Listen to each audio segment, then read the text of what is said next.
ব্লগটা অনেকদিন পরেই পোস্ট করা হলো। একদমই টাইম পাচ্ছিলাম না পোস্ট করার জন্য।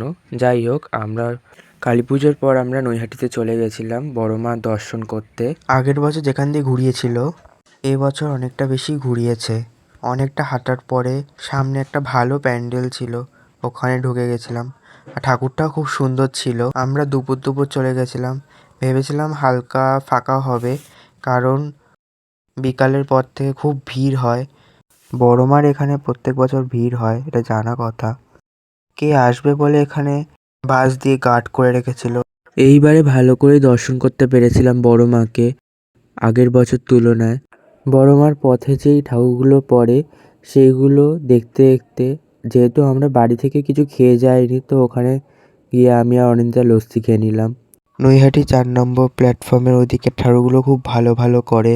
এই প্যান্ডেলটা ফাঁকা ছিল বলে আমরা আবার পাকার হাওয়া খেতে বসে পড়েছিলাম। যেখানেই পাকা সেখানেই আমরা আবার মেনলি এদিকে আসা 29 কালী ঠাকুরটা দেখার জন্য।